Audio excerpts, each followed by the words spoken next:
House and the Senate? I would like to see us start over. The clearest indication that what the Republicans have been saying, that this is, regardless what's in the bill, a government takeover, is the fact that they didn't even bother to produce a bill before the vote, because all they wanted was a framework. Well, what do they want a framework for? They want a framework so the government can basically take over, set up a public choice option, and take over that. That's not something we can really compromise. I would like to see us start over from scratch. Talk about tort reform, talk about across state lines, how to address pre-existing conditions and catastrophic. We don't need to change everything. We need to fix certain problems. And their premise is different than our premise. Okay. So another question was, how can we the people stop the health care bill? As an individual, you can't do much. That's in the elections. Democrats won the election by big margins, so they can do whatever they want. But all the town hall meetings, the outrages coming in letters, in calls and so on, has moved the middle against the bill.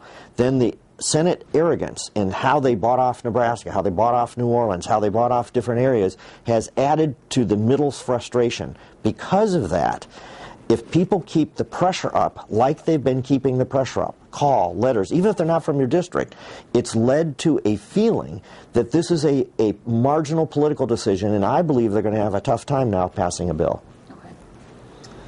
What are your thoughts on term limits?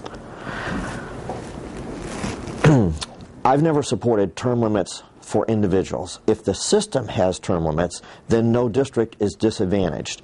So I believe there's merit to term limits. I believe the most important things we did was we put term limits on committee chairmen. By doing that every 6 years, we have led to steady retirements and position changes, and that's worked reasonably well. I would again vote for term limits if it came up, if it's applied to everybody. Okay, and not just single term limits. So the only people who ever single term limit are conservatives. We've lost almost all the people who left because of term limits have now turned to more liberal or liberal Democratic seats. There's no gain in seniority for your district if you have unilateral.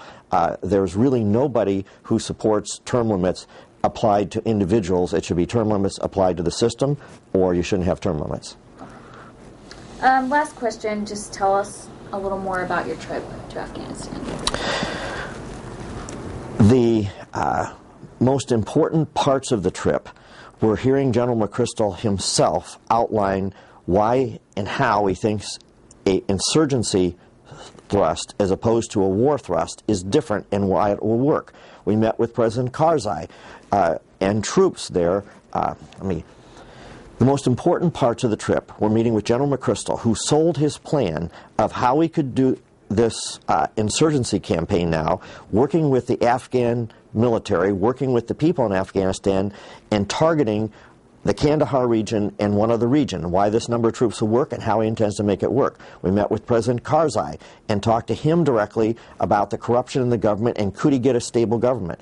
But the biggest eye-opener for me was to go down to Kandahar and then get in MRAPs in an armored vehicle, go over the pass where you could basically see going over to Pakistan where the Taliban's main area is, and realize the difficulty of the challenge, yet meet with the governors in that region and say, look, if you provide some security, we think we can stabilize this. If they can do that, this will work. If we can't, I don't know what our strategy is going to be. So, last question. How did this trip affect you personally? I learn a lot. You get a feel for a place. You get to talk to the soldiers. In this case, not only was the general excited, the generals in the different regions were excited. The troops at the grassroots, individually at lunch with Hoosiers and the hospitals there on the ground, everybody had bought into the strategy, which was amazing. The Afghans seemed to have bought into the strategy. But what affected me most was then stopping in Germany at the hospitals and meeting. There was one group of special forces. There were 11 of them on a hilltop providing protection. 6 of them went down with injuries, yet they defeated 100 attackers. Those guys were anxious to get back to the battle. And to watch how our wounded troops believed in the mission, how they wanted to go back, these are all volunteers, no draft, was very moving to every single member who was there.